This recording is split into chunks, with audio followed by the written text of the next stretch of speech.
ხაზისასა და წმინდისა სულისა. ჩვენთან არს ღმერთი. ყველას გილოცავთ დღევანდელ დღეს, ღმერთმა მრავალს დაგასრულოთ, თქვენ და სულიერ საქართველო, ამინ. დღევანდელ დღეს თანო და თანო ჩვენ წავიკითხეთ სახარება, სადაც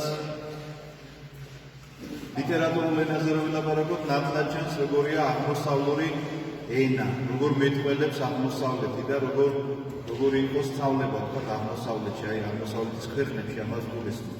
მაგრამ აქ არის ისეთი სახარებისეული სიბრძნე, ისეთი რა მოცემულობა, ეს ფოტოშორის გთხოვეთ გასულ კვირას, რომ ამ ახვაში რამდენჯერმე გადაიკითხეთ მეთქი მათეს სახარების მეხუთე, მეექვსე და მეშვიდე თავი. კიდევ ერთხელ გიმეორებ ამას, რომ ეს გააკეთოთ აუცილებლად, იმიტომ რომ ჩვენ აი ამ კვირების განმავლობაში აი ამ სახარებებს წავიკითხავთ და ეს სწორედ მეექვსე თავის ერთ-ერთი მონაკვეთია, სადაც მაცხოვარი ბრძანებს ესეთ რამეს, რომ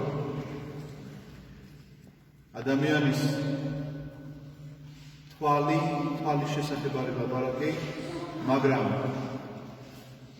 სანამ ამის შესახებ იტყვის თუ რა არის თვალი და რა არის სხეულისთვის თვალი, იქამდე ხდება, ამიტომ მთელი ტექსტი რო გავიხსენოთ, იქამდე ხდება ესეთ რამეს ამბობს, რომ სადაც არის თქვენი საუნჯე, იქ იყოს თქვენი გულიო. ამის შემდეგ ამბობს, რომ თვალი არის სინათლე შენი სხეულისათვის, იმიტომ რომ თუ თვალი შენი ნათელია, მაშინ მთელი შენი სხეულია ნათელია. თუ თვალი შენი ბნელია, მაშინ მთელი შენი სხეულია ბნელი. რატომ თქვა იმის შემდეგ, რატომ გადავიდა თვალზე? ლაპარაკობს საუნჯეზე, რომელ საუნჯეზე? სიმდიდრეზე, და ამ სიმდიდრეზე ლაპარაკობს ესეთ რაღაცას, რომ იუნჯებ ისენცა ნუაგროვებ, თანამედროვე ქართულად ესე არის, ნუაგროვებ ისეთ სიმდიდრეს, რომელიც შეიძლება კურდმა მოიპაროს, რომელიც შეიძლება რაღაცა ჭრჭილმა შეჭამოს, რომელიც შეიძლება ძალიან ბევრი ადამიანი დგას, ალბათ რომელსაც ფული რო განოლდა გახსოვთ, აი შპალერათაც ორად გამოვიდა დიდი რაღაცა ამხელა ქაღალდები რო დარჩა სახლში და აღარაფერს რო აღარ ნიშნავდა ეს ქაღალდები და ვიღაცას რო ეგონა რომ ეს ფული ქონდა და ამის იმედად ეხლა იცხოვრებდა თვითონ კი არა შვილებსაც აცხოვრებდა, ერთ დღესაც გამოაცხადეს რომ ეს ფული აღარაფერს აღარ ნიშნავს. ამიტომ მსგავს საუნჯეზე არის ლაპარაკი, რომ არ დააგროვოთ, განარდა ამის დაგროვება ცოტა კი არ არის, მაგრამ ამაზე ნუ გექნება მთელი შენი ორიენტირი. თორემ შეიძლება ეს ღილმა შეჭამოს, შეიძლება ისევე მოხდეს როგორც მოხდა რაღაცა გარკვეული წლების წინ. ამის შემდგომ უცბად გადადის რაღაცა გრძნობისმიერ სამყაროში. გრძნობისმიერი სამყაროდან ჩვენ გვასწავლეს თუ როგორ უნდა ვისწავლოთ სულიერი ზრდა. და ამბობს ძალიან მარტივ შედარებას, რატომ გითხარით რომ აღმოსავლური სიბრძნე მეთქი, თუ წაიკითხავთ თქვენ აღმოსავლურ რაღაცა იგავებს, ძალიან ბევრ რაღაცა მსგავს შედარებებს ნახავთ და ამას არ ჭირდება ახლა დიდი დაფიქრება, რომ ნამდვილად ესეა. ადამიანის თვალი არის მისთვის სინათლე. რატომ არის სინათლე? იმიტომ რომ სინათლეს აქედან ღებულობდა, აღქმა აქედან გაქვს. რომ თუ თვალი შენი არის ჯანმრთელი, ეს გახელილი თვალი ხედავს სინათლეს, თითქოს მთელი შენი სხეული ივსება სინათლით. ამიტომ შენ შეგიძლია რაღაცა შეფასება, რაღაცაზე თქვა რომ მწვანეა, რაღაცაზე თქვა რომ წითელია და რაღაცაზე ყვითელია. და შეაფასო შენი სხეული ორგანოები საკუთარ თავს ხედა. ამ თვალზეა ლაპარაკი, რომლითაც საკუთარი თავის დანახვა შეგიძლია და სხვისი დანახვაც. მაგრამ რატომ არის იქვე ნათქვამი, რომ თუ კი ბნელია შენი თვალი, მაშინ მთელი შენი სხეული არის სიბნელეში, იმიტომ რომ თუ კი ამ თვალს რაღაცა პრობლემები აქვს და ვერ ხედავს, მაშინ რა თქმა უნდა შენში სინათლე არ შემოდის და ვერც სხვას აფასებ და ვერც საკუთარ თავს ვერ ხედავ ამ შემთხვევაში. ამიტომაც გადადის ეს ერთი საფეხურით ნახეთ, თითქოს მაღლა აღწევს უფალი, გონებრივად და გვეუბნება ესეთ რამეს, რომ ჩვენი გონება არის ჩვენი სულის თვალი. არის ფიზიკური თვალი, რომელიც ჩვენ სხეულზე გაგვაჩნია და ამ თვალით ჩვენში სინათლე შემოდის, მაგრამ არსებობს ჩვენთვის გონება, რომელიც გონებაც არის ჩვენი სულის თვალი. და თუ ეს გონება დაბნელებულია, მაშინ სული ვერაფრით ვერ განათდება. და თუ ეს გონება ნათელია, მაშინ მთელი სულიც მისი ნათელი იქნება.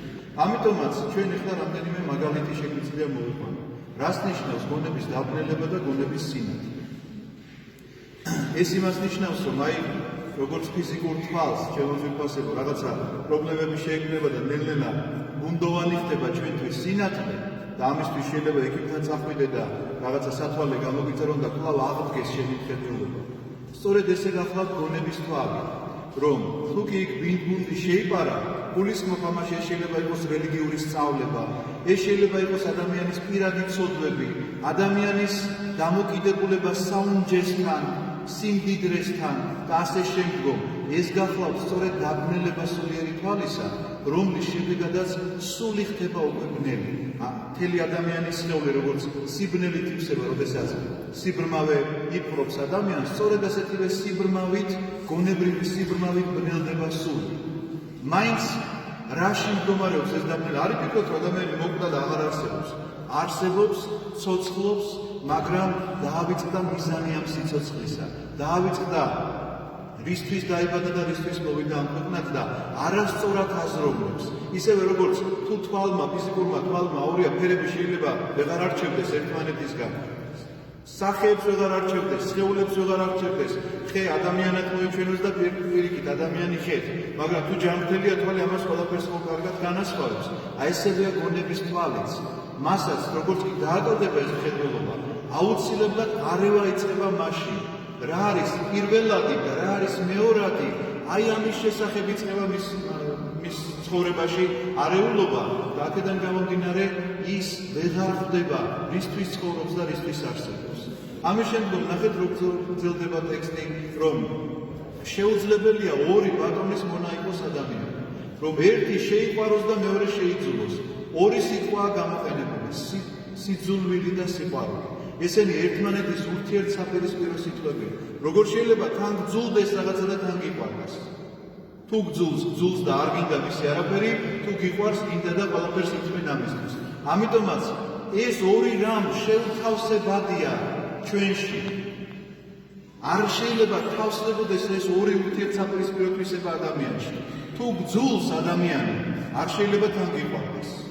ამიტომაც ორი ბატონის მონებაზე როდესაც არის ლაპარაკი და მამონას ასახელებს იქ, მამონა იყო სირიული რაღაცა საკულტო ღმერთი იყო, რომელსაც ევედრებოდნენ ამ ქვეყნიურ სიმდიდრეს და ეს რაღაცნაირად გავრცელებული იყო მაშინ, რომ რაღაცა ამ მამონას განსაკუთრებულად განადიდებდნენ, იმიტომ რომ ამ ქვეყნიური სიმდიდრე მოგეხსენება ძალიან მიმზიდველია და ვინ იტყვის ამაზე უარს. თუმცა კი მინდა გითხრა აქვე გითხრათ, რომ არ იფიქროთ თქვენ, რომ სიმდიდრეა ცოდვა. აი, შენი გონების თვალი როგორ არის გახსნილი და ამ სიმდიდრეს რაში მოიხმავს? ეს არის სწორედ საკითხავი, თორემ ის კი არა, რომ სიმდიდრე მდიდარი იყო აბრაამი და იობი მდიდარი იყო, მაგრამ არც ერთი თეთრი არ დაუხარჯავს მას ცოდვისათვის. ყველაფერს აკეთებდა იმისთვის, რომ მისი სული სხვაგან ყოფილიყო. და ნახეთ, შეუძლებელია ორი ბატონის მონება, როდესაც არის ლაპარაკი. ჩვენი თანამედროვე ცხოვრებიდანაც ძალიან ბევრი რამ შეგვიძლია თქვა. მაგალითისთვის იცით რა გამოხდება, რომ ეს სპორტსმენების ისტორიები თუ საგიკითხავთ, წარმატებული სპორტსმენების ისტორიები.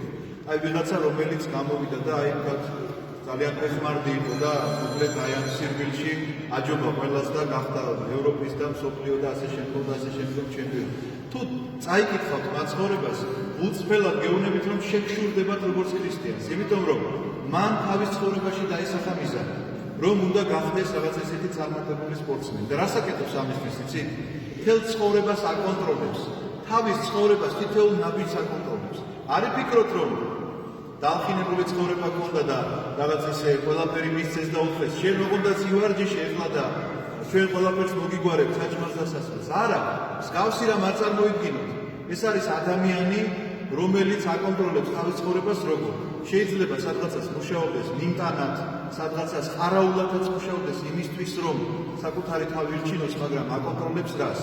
აკონტროლებს როგორ იკვებება, აკონტროლებს როგორ ურთიერთობს ადამიანებთან, აკონტროლებს იმას, რომ თუნდაც ჩაგრავდეს მას მისი პროცესი, არ აინტერესებს ეს ჩაგვრა, იმიტომ რომ მისი მიზანი სხვა აქ დარჩენას არაპირებს, რომ აქ ყარაულად და სადღაცას მიმტანად დარჩეს ბოლომდე, აპირებს სხვა მიზანი აქვს, აი ამ მიზანსწრაფულობისკენაა მისი მზერა და მისი საუნჯე სწორედ იქ არის.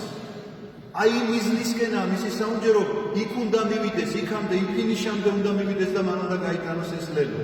ეს უნდა იყოს ქრისტიანისთვის სწორედ ამოსავალი წერტილი, რომ შენთვის ცათა სასუფეველი, ღმერთთან ერთად სიხარული, განუცდელი სიხარული, უბრალოდ რაღაც განცდილი და როგორც ცეცხლი და ნაპერწკალი განსხვავდება ერთმანეთისგან, ნაპერწკალი რაღაცა სახია ამისა და ჩვენ შეიძლება ამ ნაპერწკლის ოდენად განვიცადეთ საფრთხო სიხარული, სწორედ ესე იმისკენ აქვს სწრაფვა, ის არის მისთვის საუნჯე და ამიტომაც მისი გონების თვალი მარადის მიპყრობილია იმ ფინიშისაკენ.